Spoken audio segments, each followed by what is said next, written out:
Germany is gearing up to deliver a game changer to Ukraine. If it follows through, this weapon has the range and destructive power to tear through Russia's defenses in the annexed Crimean peninsula, meaning it could be the key to Ukraine achieving something it's wanted since 2014, getting Crimea back. Right now, there are lots of ifs and buts over whether this powerful weapon will reach Ukraine, but if it does, which seems increasingly likely now that Germany is undergoing a leadership change, it could spell game over for Russian President Vladimir Putin's ambitions in Crimea. What is that weapon? Germany's Taurus missiles. On April 13, German Chancellor-in-waiting Friedrich Merz suggested that Germany, under his stewardship, would be willing to conduct a complete about-face in policy and start supplying Taurus missiles to Ukraine's armed forces. He's doing that for several reasons, he claims, including helping Ukraine take a more proactive stance against Russia's aggression, putting it in a position where it can shape events on the Crimean peninsula. But Merz also wants to deliver these missiles because he believes that outgoing German Chancellor Olaf Scholz made a massive mistake by not doing it years ago. Up until this point, Germany has refused to provide Taurus missiles to Ukraine because Scholz feared that doing so would lead to an escalation of the Ukraine war. He may have had a point a couple of years ago when other Western nations were similarly refusing to provide Ukraine with long-range missiles for fear Ukraine would use them to strike Russian territory. However, that red line was crossed a long time ago. Ukraine now has access to US-made ATACMS missiles, along with Storm Shadow missiles from the UK, which it has been using to take out targets deep inside Russia since the end of November 2024. Ukraine has also developed a variant of its Neptune missile, dubbed Long Neptune, that has an even longer range than Storm Shadow or ATACMS and has already been deployed in at least one attack on Russia's forces. Incidentally, the first usage of Long Neptune targeted a factory in Crimea. That's precisely the sort of facility Merz believes Ukraine could and should hit with Germany's Taurus missiles. Merz provided several reasons for this upcoming decision to provide Taurus missiles to Ukraine. If things continue as they are, if for example the most important land connection between Russia and Crimea is destroyed, or if something happens in Crimea itself, where most of the Russian military logistics are located, then that would be an opportunity to bring this country, meaning Ukraine, strategically back into the picture finally, Merz said in an interview with ARD. His point is simple: Ukraine should be hitting Crimea even harder than it already is. Merz also confronted German fears about whether providing Taurus missiles would represent an escalation. The Christian Democrats leader pointed out that many of Ukraine's partners are already providing cruise and long-range missiles to the country, adding that, if it's coordinated, then Germany should participate in it.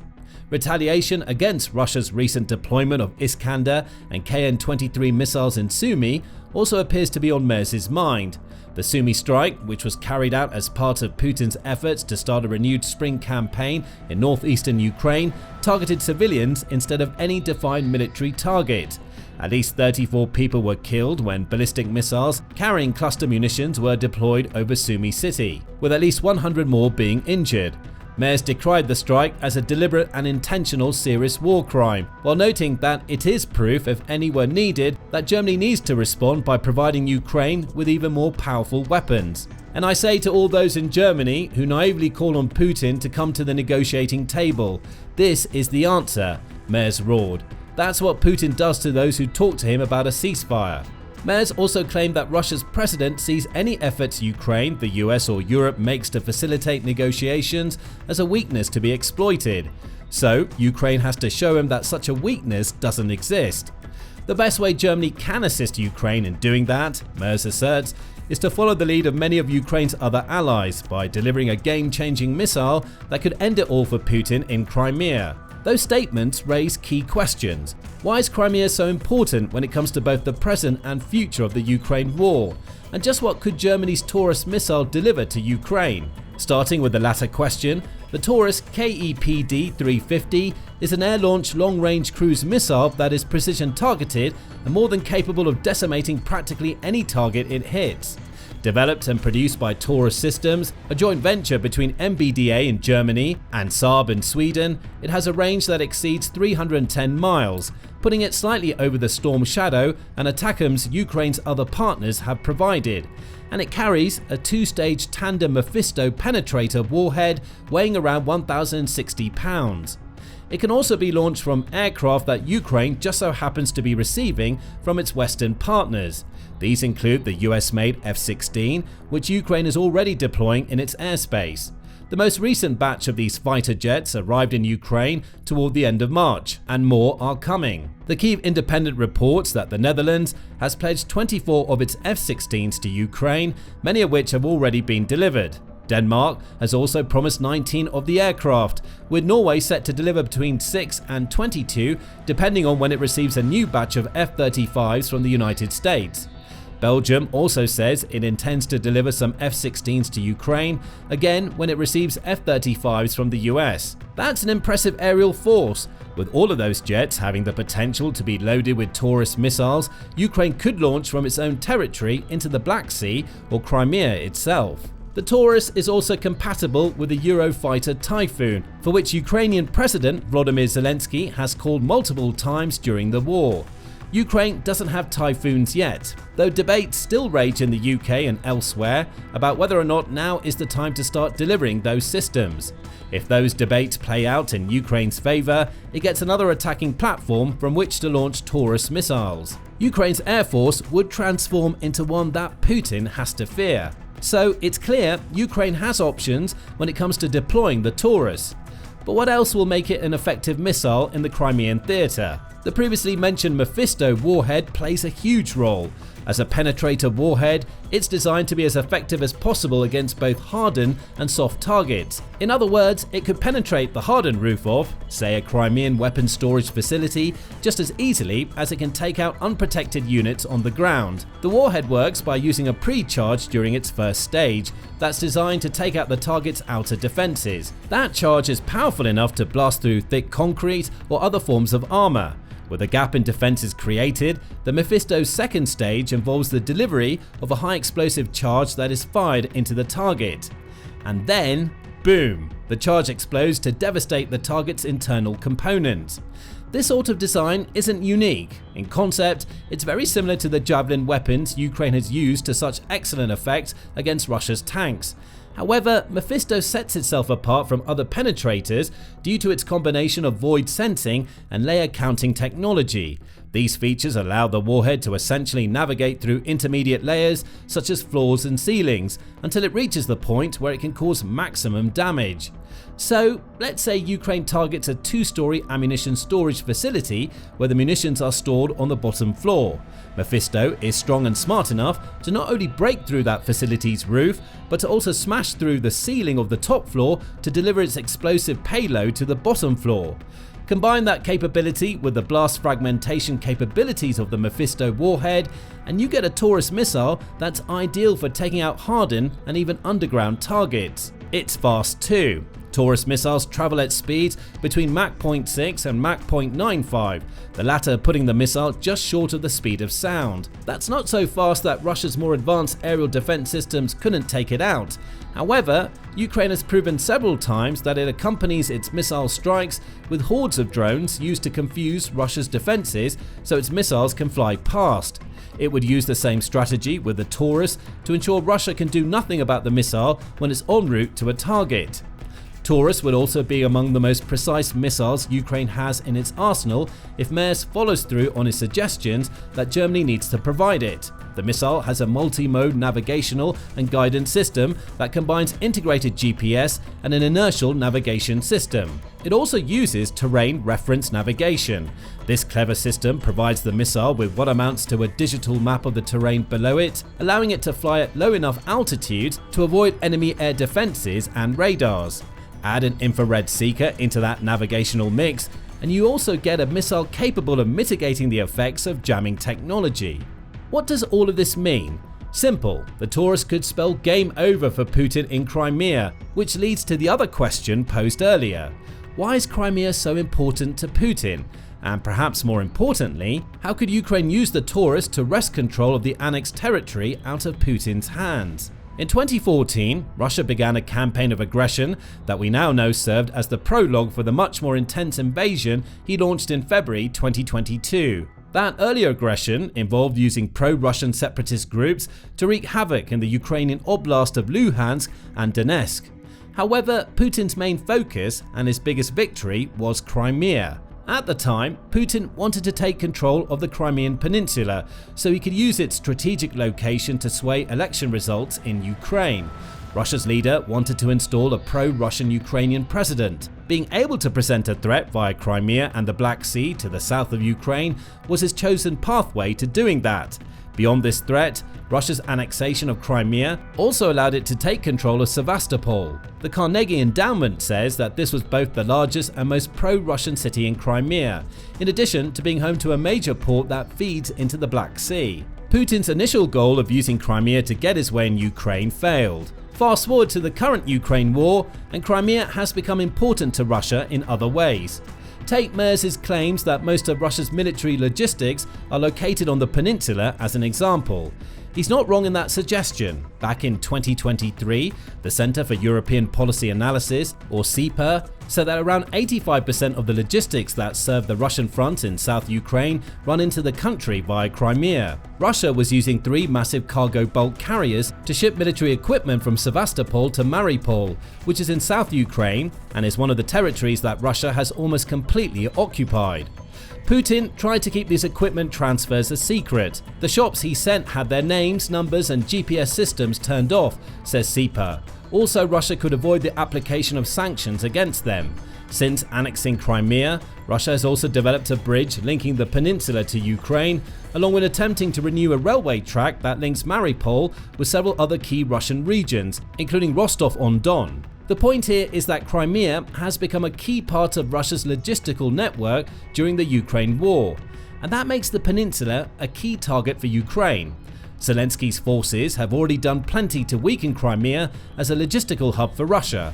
One key example comes from June 2024, when Ukraine used that month to launch a pair of missile strikes against Russian rail ferries on the Crimean side of the Kerch Strait crossing. The British Defence Ministry outlined why taking it out was so important, noting that the rail ferries provided the primary means of rail transportation for Russian fuel and ammunition train loads to Crimea due to stringent security measures on the Kerch Bridge.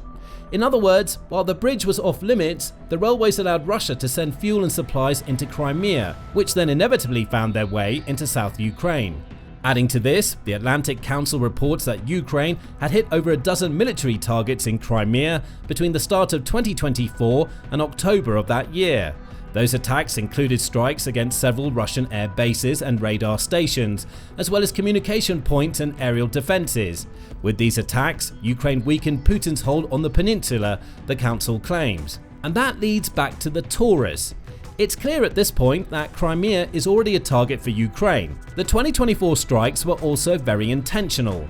By taking out air defenses and key Russian bases, Ukraine essentially carves several safe aerial pathways into Crimea that it can exploit with its drones and long-range missiles. Enter Germany's powerful Taurus. With those pathways established, Ukraine now has the opportunity to strike against 3 types of Crimean targets: the key bridge linking Crimea to Ukraine, the few Russian ships that remain in the Black Sea, and the rest of the bases in Crimea that Ukraine currently struggles to hit with its other Western missiles. Starting with the Crimean Bridge, Ukraine's official military website marks it as the sole land connection between Crimea and the Russian region of Taman. Construction on the bridge began in 2016, 2 years after Putin illegally annexed Crimea, and it stretches for 11.8 miles with the support of 596 piers and over 7,000 piles.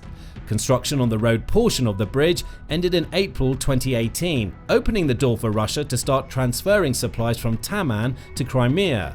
That's a problem for Ukraine. It points out that Russia uses the Crimean Bridge to complete the systematic transfer of military equipment and personnel of the Russian armed forces to continue attacks on Ukraine. The bridge also makes up part of what Ukraine dubs the Syrian Express, which allows Russia to transfer weapons and equipment out of Crimea into Russia and then onto Syria. Ukraine has targeted the bridge multiple times. 3 attacks up to the middle of August 2023 were enough to cause partial damage and traffic restrictions. However, the Crimean bridge was back to full operational capacity by October 2023. Other attacks have followed, though none were strong enough to take the bridge out of commission. The Taurus may be just the weapon for the job. Not only does it have the extended range needed to reach practically any point on the bridge, but its Mephisto warhead packs enough of a powerful punch to do a lot more than partial damage. If deployed correctly, the Taurus could decimate entire portions of the bridge, making it impossible for Russia to use it to transfer military equipment into Crimea.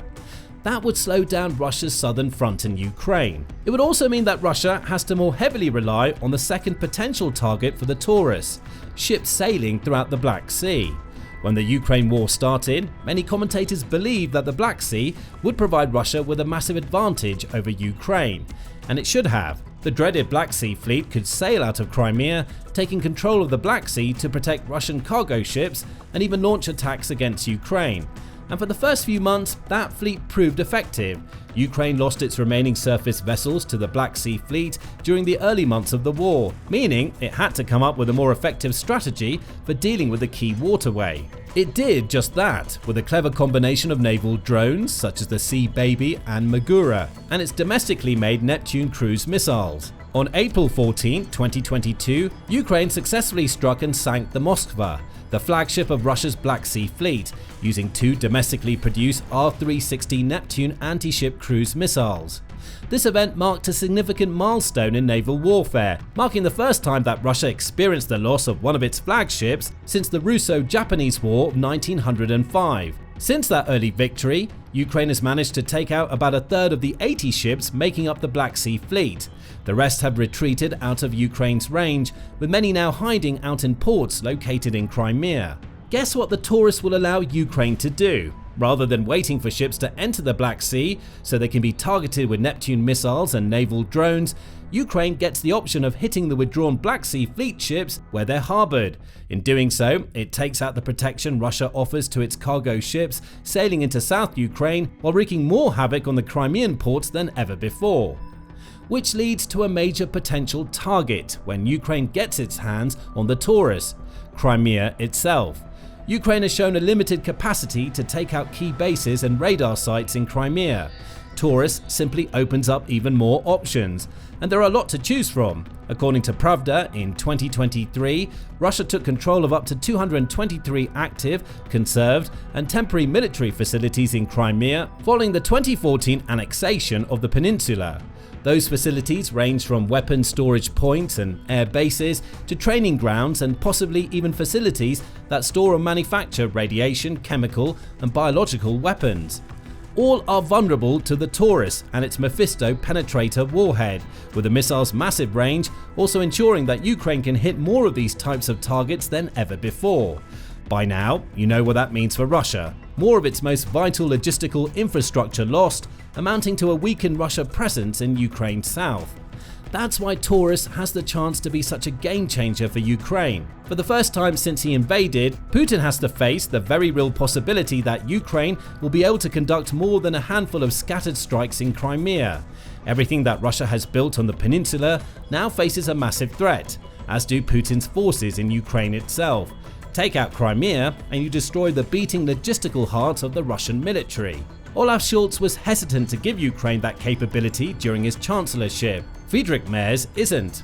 That, more than anything else, will terrify Putin as he now faces a future where Ukraine could wrest Crimea from his control. But what do you think about Merz's claims that he'll send Taurus missiles to Ukraine when he ascends to the German chancellorship? Will these missiles match their powerful bull namesake and devastate Russia's Crimean logistics? What would that mean for the future of the Ukraine war? Share your thoughts below, and remember to subscribe to The Military Show for commentary on the latest news about the Ukraine war. We're an independent source of information about military affairs around the globe and greatly appreciate your support.